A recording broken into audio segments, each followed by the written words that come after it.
Hi folks, HR Funk back today with a little bit of a history lesson. When I was a kid, back in the 1970s, there was a resurgence of interest in the classic American frontiersman known as the Mountain Man. This was spurred largely by movies such as Jeremiah Johnson and TV shows like Grizzly Adams. During that time, interest in black powder firearms started to increase, probably for the first time since it decreased in the late 1800s. With that interest, there were a lot of people who were purchasing black powder firearms, and there were hunters that were taking advantage of special black powder only seasons, particularly for deer hunting here in Ohio. At that time, the premier black powder firearm to own was the Thompson Hawken rifle. At that time, there were a lot of other rifles. CVA made a Hawken, there were some other companies that made Hawkens, but the Hawken rifle that was most sought after back in those days was the Thompson Hawken. As a young boy in those days, and enjoying that resurgence in mountain man interest, I very much coveted a true Thompson Hawken rifle. Unfortunately, they were quite a bit more expensive than a lot of the other black powder firearms of the day. Therefore, I never had one. However, a couple of years ago, I was fortunate enough to find a used Thompson Hawken that I purchased for a very good price. At that time, brand new, they were selling for in the $700 to $800 range. I found this one used for about $350, and as I'll show you in a minute, it is in very good condition. It's hard to tell that it's even used. So what I want to do today is review that rifle a little bit with you folks, and hopefully we'll get to go out and do a little bit of shooting, and we can see how it actually even performs.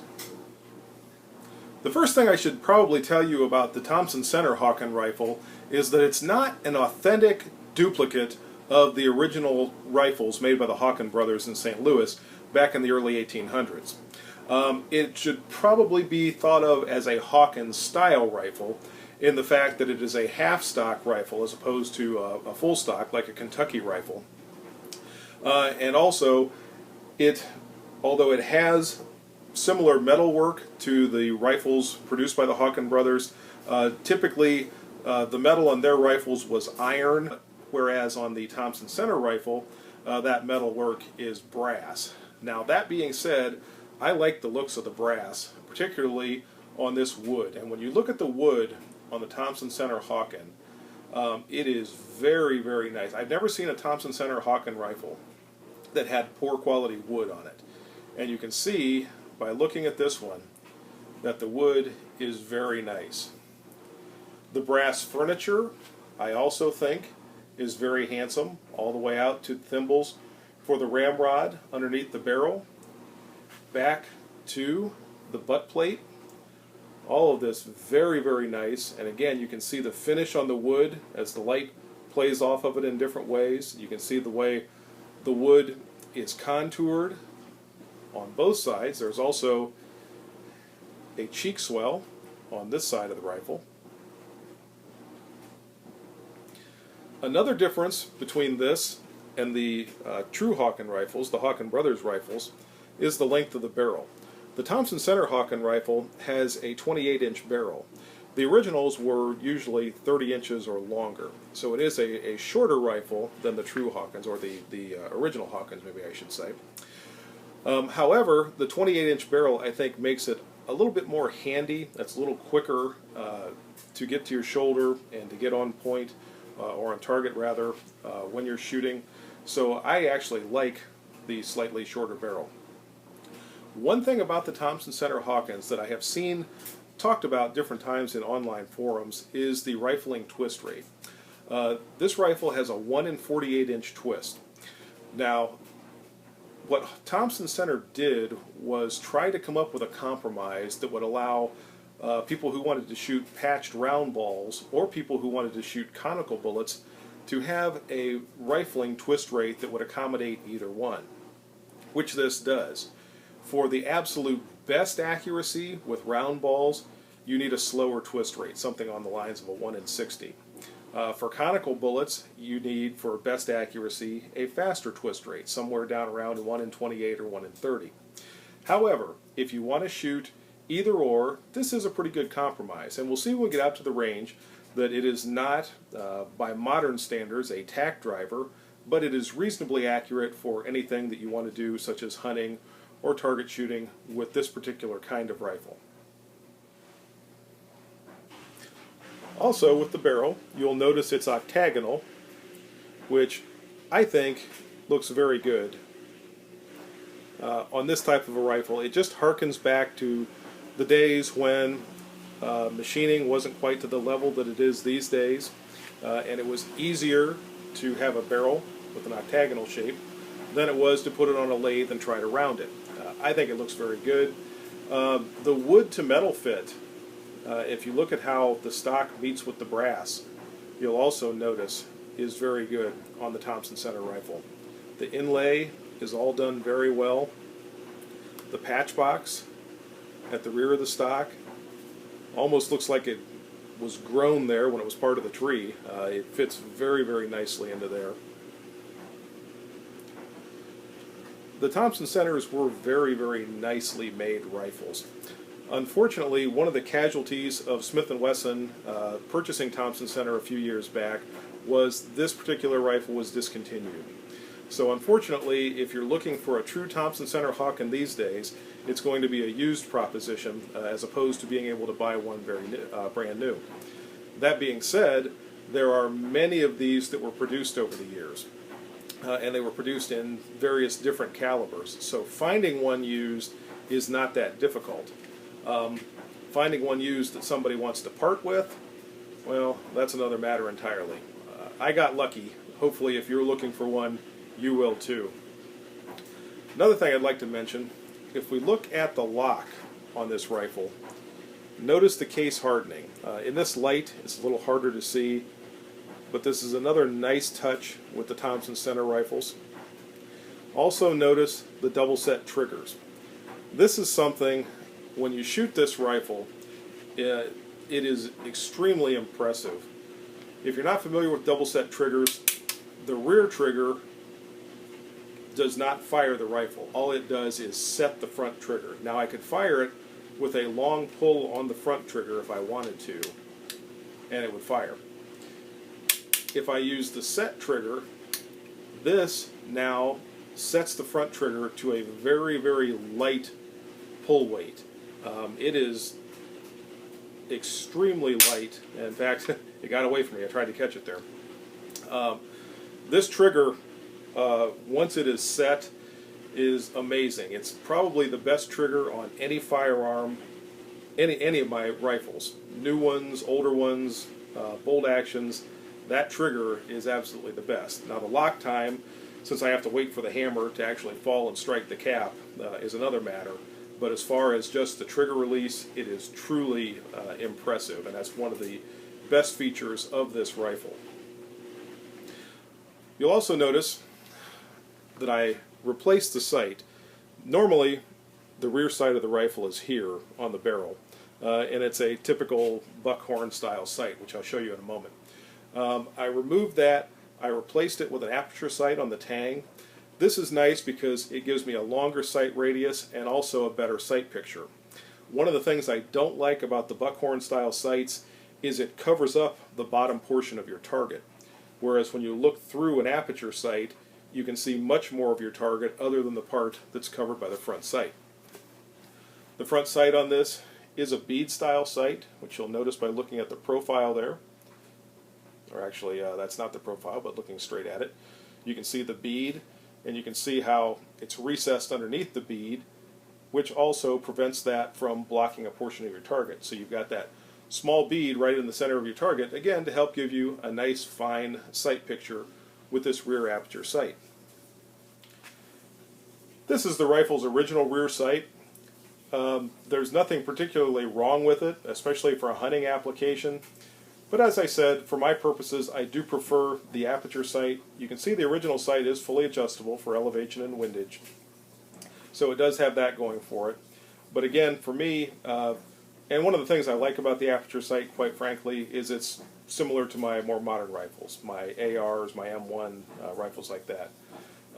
Even so, if you get one of the original Hawkens and it has this sight on, it will serve its purpose, and I believe you can still find the aperture sights from different manufacturers if you want to switch that out. Another feature of the Thompson Center Hawken, and this is actually shared by other manufacturers, Hawken style rifles, is that it has a hooked breech. What that means in order to disassemble the rifle for cleaning, I need to remove the wedge. I also need to remove the ramrod.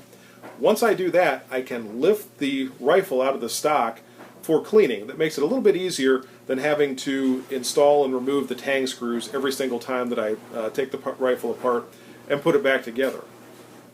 If you're familiar with black powder firearms, you already know that cleaning these rifles is a little bit more of an undertaking than cleaning a more modern firearm.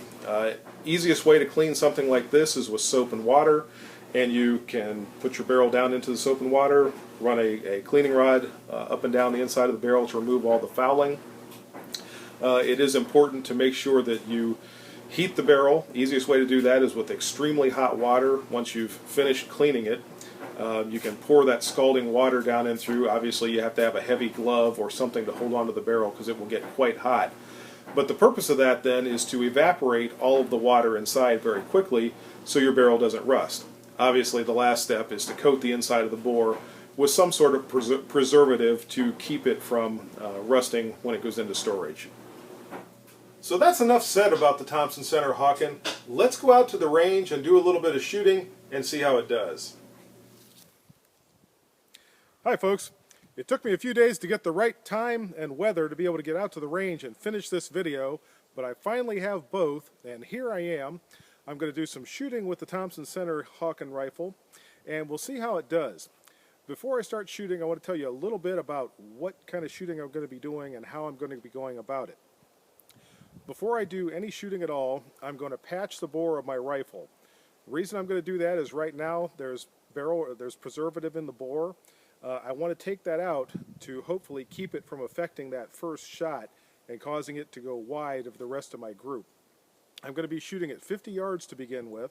I'll fire 3 shots at 50 yards.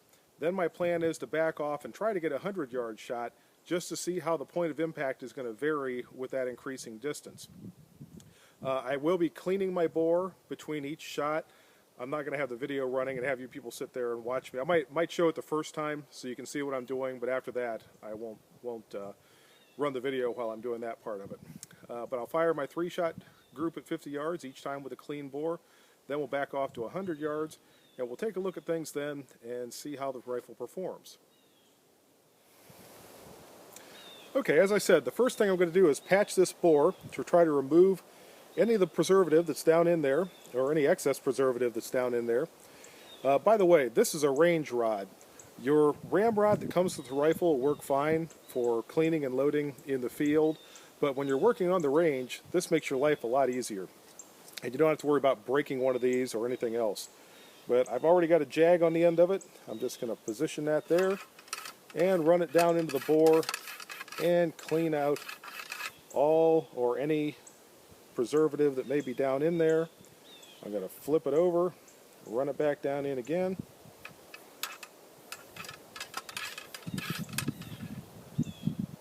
And that should be pretty good. Next thing I'm going to do, once I lay down the range rod, is snap a cap in the action. The reason I'm doing that is in case there's any oil or preservative that's gotten over here under the nipple, or any oil in the nipple itself, it's going to dry that out so I don't have to worry about that causing me problems when I start to shoot.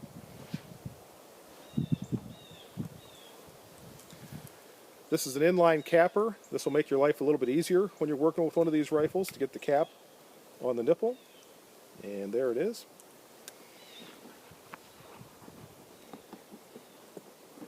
And all I'm going to do is point the rifle in a safe direction. I'm going to pull it back to half cock, and I'm not even going to set the trigger. I'm just going to pull that front trigger to snap the cap and dry out any lubricant or any preservative rather that might be left in the bore. I'm going to open it up, make sure I don't have any cap left there. In fact, I do, and it's up underneath the hammer. There it goes. Now, we'll give it a second or two, and the reason I'm doing that is just in case. Now, the preservative down in here is petroleum base, and I just snapped a cap through there to dry it out.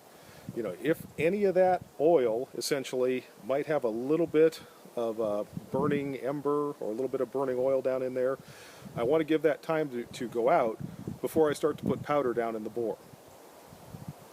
At this point, I'm going to reach down in here. I've got a pre-measured charge, which is 90 grains of FFG GoX black powder, and I'm just going to pour that right down the muzzle. By the way, you notice I have the muzzle pointed away from me, just in case there would be a little bit of ember or something burning down in there. It's not going to be blowing that hot burning gas up into my face. It's going to be going that way. Now, I'm going to flip this over, and I've got my 320 grain maxi ball, which I'm going to start down in there.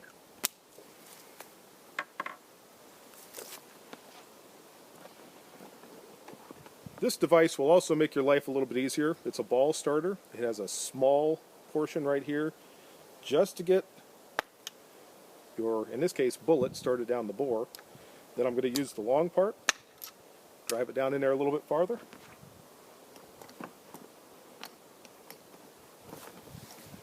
Now I'm going to take my range rod and I will remove the cleaning jag before I do anything else.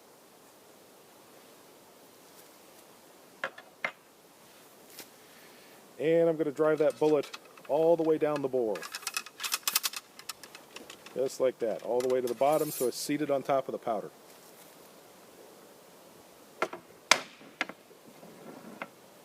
Last thing I'm going to do is cap my rifle, just like I did when I was drying it out a couple of minutes ago. And put it on half cock. Get a cap out there where it goes. And we're all ready to go. As soon as I cock the rifle, we'll be ready to fire.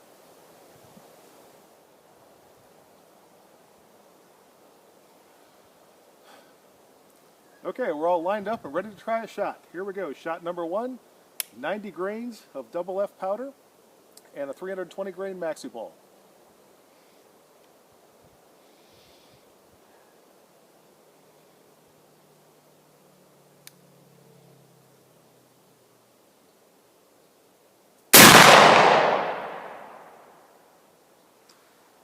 And the first shot's away.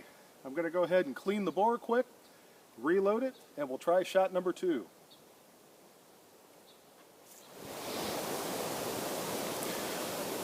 Okay folks, and just that quick, or at least it probably seemed quick to you, we're ready for shot number two. So I'm going to line things up and we'll try the next one.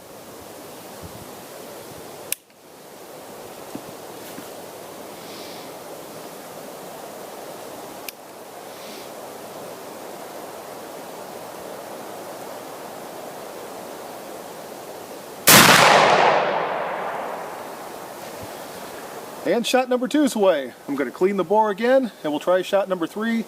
Then we'll go down and take a look at the group.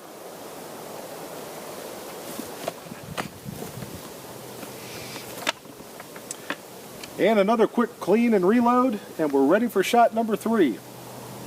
I have to cap the rifle quick. I just noticed I didn't put a cap on after I was done loading it. It doesn't shoot too well without this. There we go. Oh, by the way, if you're wondering what I have under the forestock of my rifle, it's my high-tech cleaning patches, which is nothing more than an old t-shirt. One thing about these type of firearms, they're very forgiving. You don't need the latest, greatest type of anything, really. An old t-shirt works fine for a cleaning patch. In a pinch, you could use that if you had to patch round balls, but it might not fit as tightly as the good pillow ticking. But let's go ahead and fire out this third shot, and then we'll see how we did.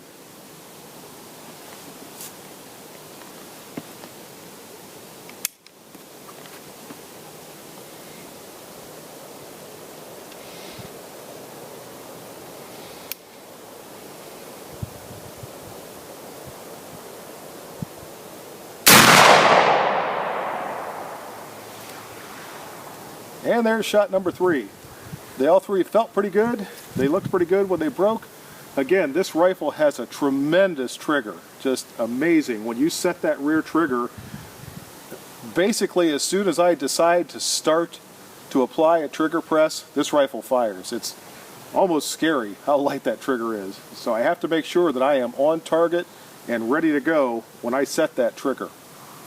But enough talking, let's go down range and see how the group looks. And there we go, folks.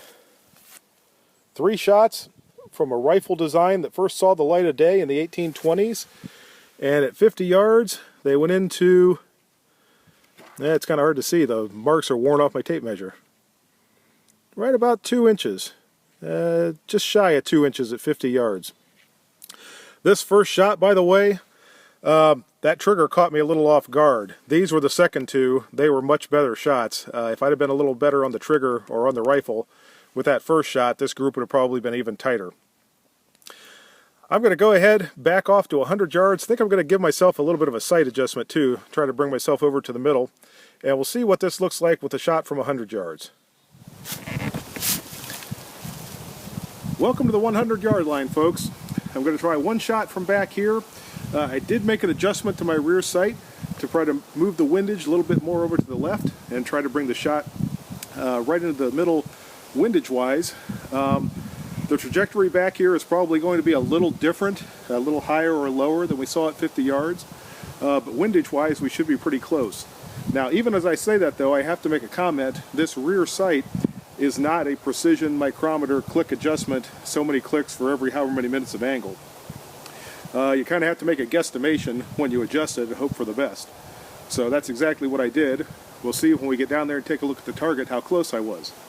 So let's line everything up and we'll try a shot from 100 yards.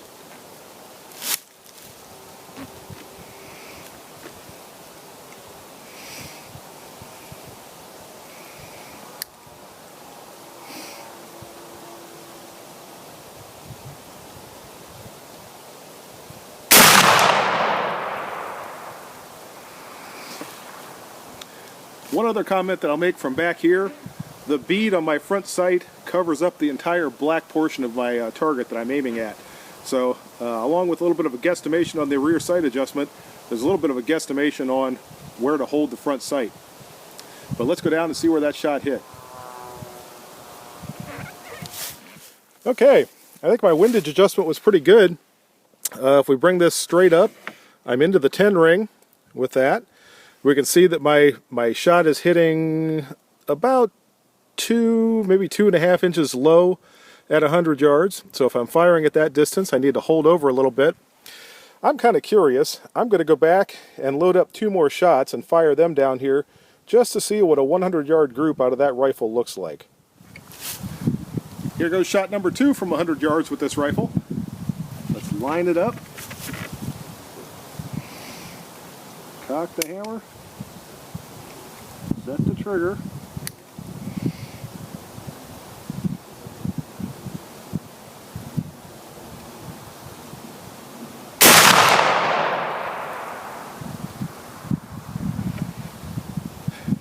Shot number 2's away.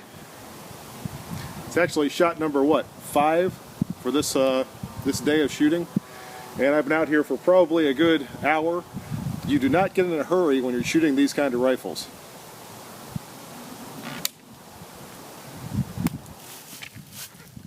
And here we go, third and final shot from 100 yards, which is good because my light is beginning to fade here. I don't know how many more shots I can be able to fire and still see my target. So we'll try this one, then we'll go down and take a look at our 100. We'll go down and take a look rather at our 100-yard group.